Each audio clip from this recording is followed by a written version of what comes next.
जीवन में हम में से हर कोई भटकता रहता है, किसी मार्ग में नहीं बल्कि अपने आप में ही, अपने विचारों में, अपनी सोच में, अपनी समझ में। हम अपने आप को जानने के लिए हर रोज कुछ न कुछ प्रयत्न करते रहते हैं, लेकिन हमें जानना क्या है? हमें तो अपने बारे में सब कुछ पता है। हम अच्छा खासा कमा रहे हैं, हमारी अच्छी खासी नौकरी है, घर में सभी लोग खुश हैं और हम अच्छी खासी जिंदगी जी रहे हैं। उतार चढ़ाव तो सभी की जिंदगी में आते जाते रहते हैं, लेकिन फिर भी हमारे मन में एक सवाल हमेशा रहता है। हमें अपने आप को और अच्छे से जानना है। अपने आप को जानना वास्तव में देखा जाए तो किसी दुख से कम नहीं है। हम अपने बारे में कितना भी जान ले, लेकिन हमारे मन में एक कमी हमेशा रहती है कि हमें तो कुछ नहीं पता। जब कोई ज्ञानी व्यक्ति हमें कुछ सुनाते हैं, कुछ बताते हैं, तो हमें लगता है कि ये सब तो हमें पहले से ही पता है, तो इसमें नया क्या है।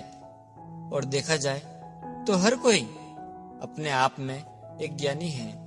आप चाहें किसी से भी पूछ लें, वो आपको ये जरूर बता देगा कि क्रोध करना बुरा है, कामना बुरी है, किसी दूसरे की बुराई करना या किसी के लिए मन में द्वेष रखना भी एक बुराई ही है। लालच, डर, ये सभी बुरे हैं। हमें तो साहस करना चाहिए, हिम्मत करनी चाहिए और अपने जीवन में आगे बढ़ना चाहिए। जीवन भर सिर्फ चिंता करते रहना, जरूरत से ज्यादा सोचते रहना, ये सब हमें कभी भी आगे नहीं जाने देते। ये सब हम जानते हैं, फिर हमें ऐसा क्या जानना है जो हम नहीं जानते? तो फिर से वही बात आ जाती है कि आखिर हम क्या जानना चाहते हैं। तो ये वो चीज है जिसे हम कहते हैं ध्यान, जिससे हमारे सारे सवालों का जवाब हमें मिल जाएगा। हमारे दिमाग में ध्यान का मतलब रहस्य है। जब हम साधना करते हैं तो इस रहस्य के जरिए हमारे सभी सवालों के जवाब हमें मिल जाते हैं, पर हमें इस रहस्य को जानना है, ये हमें नहीं पता। कुल मिलाकर हमारी पूरी जिंदगी इसी एक सवाल के आगे पीछे इर्द गिर्द घूमती रह जाती है। और इसका कारण क्या है, ये हम कभी जानने की कोशिश भी नहीं करते हैं। तो चलिए आज की इस छोटी सी कहानी के माध्यम से हम ये जानते हैं कि हमें भला क्या जानना है और हमें ये जानने की जरूरत ही क्यों है। किसी नगरी में एक बहुत ही सिद्ध साधु रहा करता था। उनका एक शिष्य भी था। वह शिष्य एक दिन अपने गुरुवर के पास आता है और उनसे कहता है कि हे गुरुवर, आप मुझे जो कुछ भी बताते हैं, जो कुछ भी मुझे समझाते हैं, वो सब कुछ मुझे समझ में आता है। वो सब कुछ आप सही बताते हैं, सब कुछ ठीक बताते हैं, लेकिन मेरे मन में एक सवाल हमेशा ही रहता है। न जाने हमें ऐसा क्यों लगता है कि मुझे कुछ भी नहीं पता। जब आप मुझे कहते हैं कि क्रोध नहीं करना चाहिए, क्रोध बुरी चीज है, ये सब जानते हुए भी मैं अपने आप को क्रोध करने से रोक नहीं पाता हूँ। मैं किसी न किसी कारणवश क्रोध कर ही बैठता हूँ। तो ये सब जानने का अर्थ क्या हुआ? मुझे इन सब के बारे में जानकारी है, फिर भी मेरे साथ ऐसी गड़बड़ क्यों हो जाती है? इस पर उस गुरुवर ने अपने शिष्य से कहा कि इसके पीछे तुम्हारी बुद्धि है, तुम्हारा दिमाग है। वह शिष्य अपने गुरुवर से कहता है कि हे गुरुवर, मैं आपकी बात समझ नहीं पाया।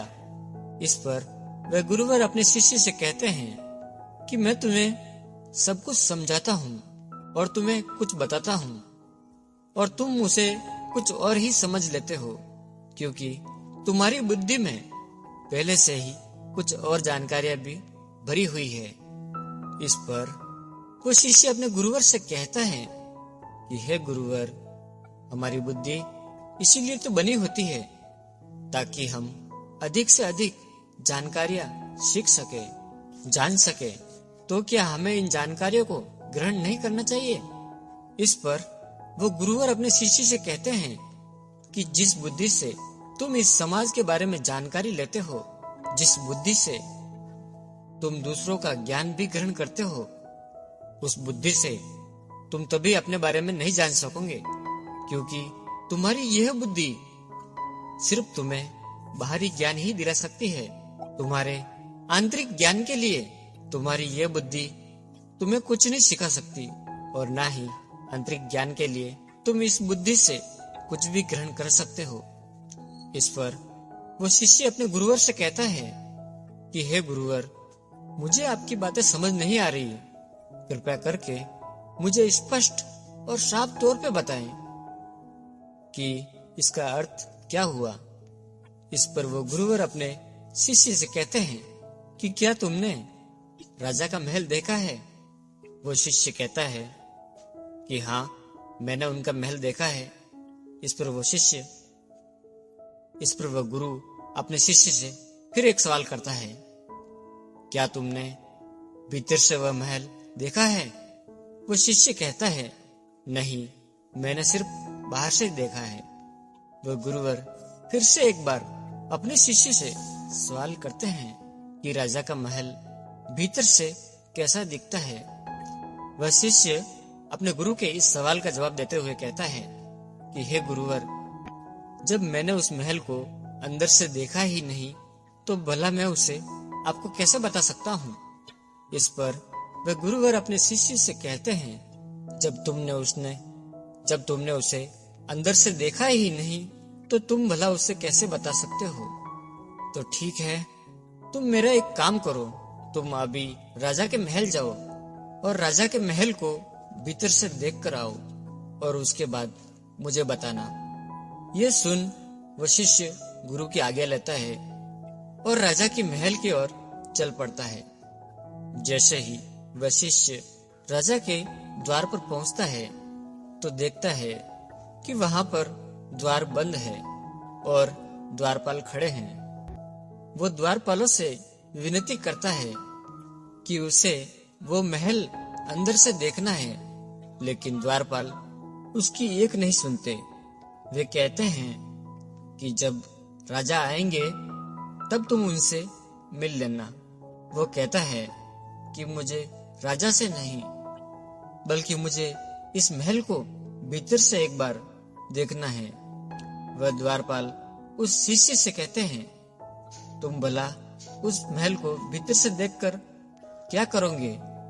वह शिष्य उस द्वारपाल से कहता है कि मुझे मेरे गुरु ने कहा है। इस पर वो द्वारपाल वो शिष्य से कहता है कि तुम्हें अंदर जाने की अनुमति नहीं है, और अगर तुम्हें भीतर से महल ही देखना है तो इसका वर्णन मैं तुम्हें बता देता हूँ। द्वारपाल ने उस महल का पूरा वर्णन उस शिष्य को सुना दिया। उस शिष्य ने उस वर्णन को ध्यान से सुना और फिर वो वापस अपने गुरुवर के पास चला आया, और जैसा वर्णन उसे द्वारपाल ने कहकर सुनाया, ठीक वैसा ही वर्णन उसने अपने गुरु को भी सुना दिया। इस पर वो शिष्य के गुरु ने कहा, बिल्कुल सही, भीतर से महल ऐसा ही दिखाई देता है, लेकिन मैं अब तुम्हें कुछ चीजें समझा रहा हूँ, जरा ध्यान से सुनना। जिन द्वारपालों से तुम मिलकर आए हो, उन्हें अपनी बुद्धि समझना, क्योंकि तुम सब जानते हो, सब समझते हो।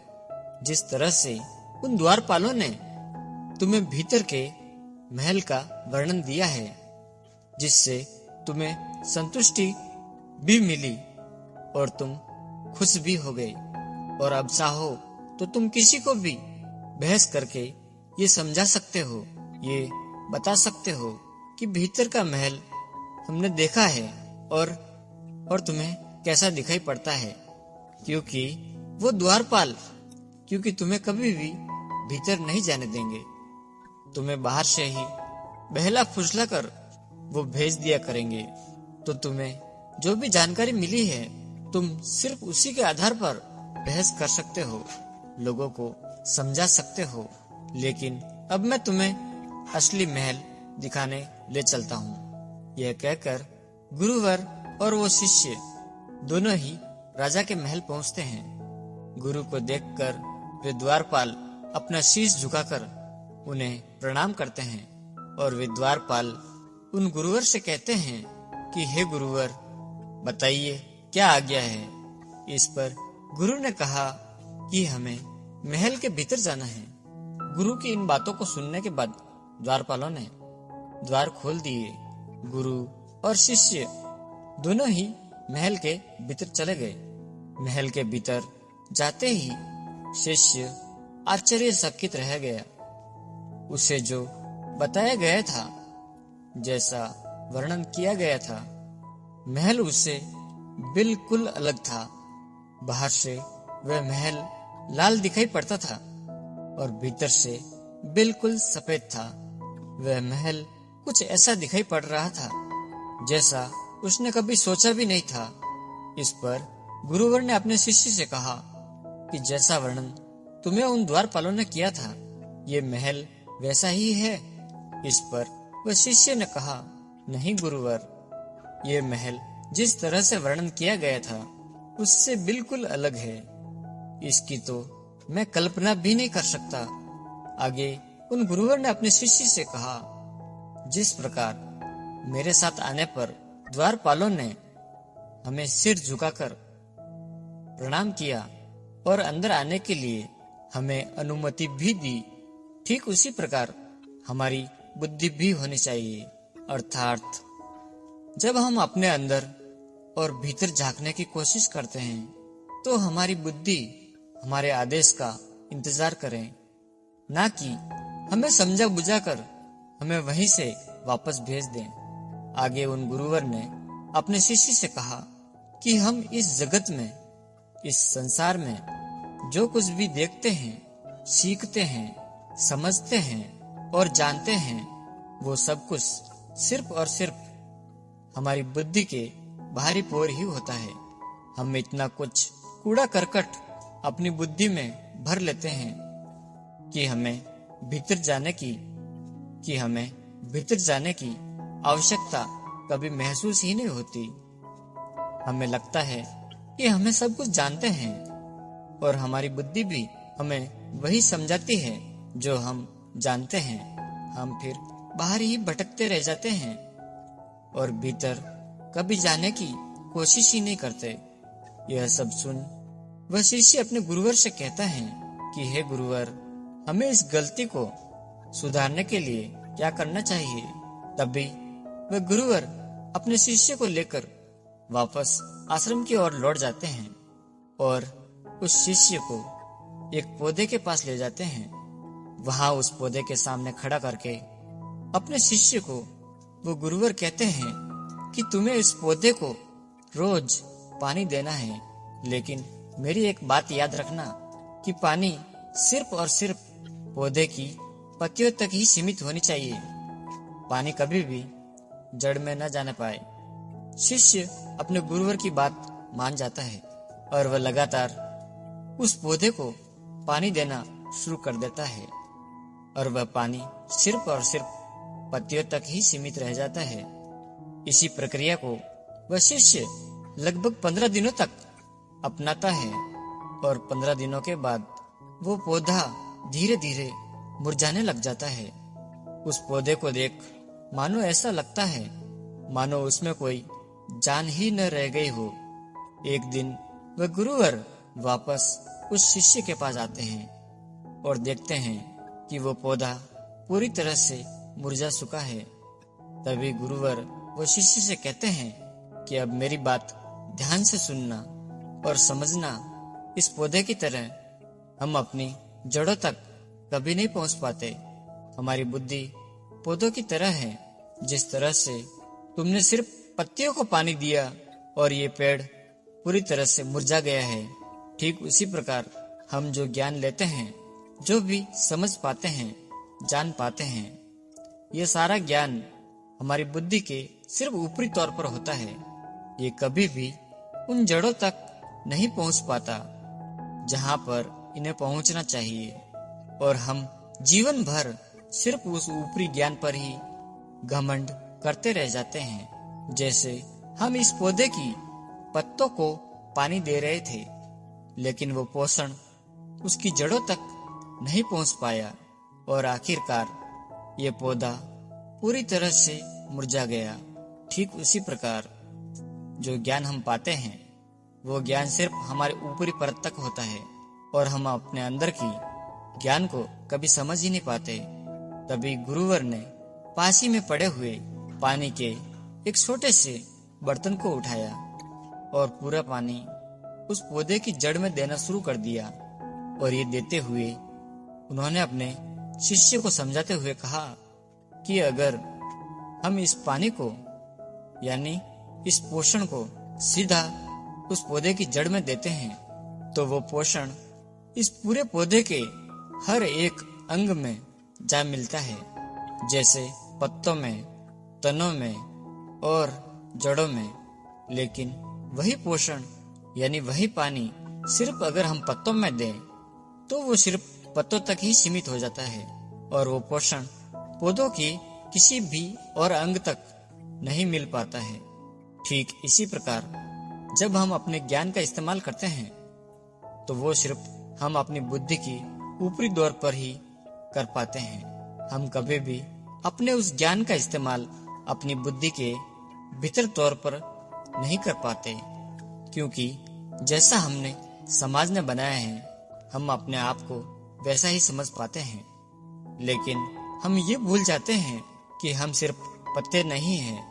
हमारी असली पहचान, हमारी असली ताकत हमारे जड़ों में है, और जब हम उस जड़ों का तभी इस्तेमाल कर सकेंगे, तभी हम इन सब समस्याओं से आगे बढ़ सकेंगे। इस दुनिया में हम बहुत कुछ सीखते हैं, लेकिन कुछ ऐसी चीजें हैं जो हमें ये समाज, ये दुनिया नहीं सिखा सकती। इसी प्रकार हर ज्ञान सिर्फ बाहरी नहीं होता, इससे कहीं बेहतर ज्ञान हमारी बुद्धि के भीतर की ओर है। जैसे कि हमें क्रोध करना कोई नहीं सिखा था, प्रेम करना हमें कोई नहीं सिखा था। प्रेम हमारे भीतर से आता है, दया हमारे भीतर से आती है, क्रूरता, काम वासना, ये सब हमें कोई नहीं सिखा था। ये सब हमारे भीतर का ही ज्ञान है। ऐसे ही हमारे बहुत सारे अनुभव है जो कभी ऊपर नहीं आते, वो अंदर ही दबे रह जाते हैं, क्योंकि इस समाज में, इस संसार में हमने जो कुछ भी देखा है, जो कुछ भी ज्ञान लिया है, उससे हम ये मान चुके हैं कि हमें सब कुछ पता है। और जिन्हें ऐसा लगता है कि उन्हें कुछ भी नहीं पता, उन्हें उनकी बुद्धि ने यानी उन द्वारपालों ने अच्छी तरह से समझा बुझा दिया है। इसलिए हम केवल अपने ऊपरी पदों को निहारते रह जाते हैं और अपने ऊपरी ज्ञान का ही इस्तेमाल करते हैं, और हम सब कुछ जानते हुए भी कुछ भी नहीं सीख पाते, कर पाते, क्योंकि हम अपनी जड़ों तक कभी पहुंच ही नहीं पाते। अर्थात कि तुम्हें क्या पता है ये तो पहले से ही तुम जानते हो, लेकिन तुम्हें क्या नहीं पता इसके बारे में तुम्हें अवश्य ध्यान देना चाहिए। इस पर वह शिष्य अपने गुरुवर से कहता है कि हे गुरुवर, आपकी कृपा से आज मुझे मेरी गलती का एहसास हो चुका है। अब से मुझे क्या पता है इस चीज को छोड़कर मुझे क्या नहीं पता है, इस बात पर अवश्य और अधिक ध्यान दूंगा। पर अब से मैं वही देखने की कोशिश करूंगा जो वास्तव में है।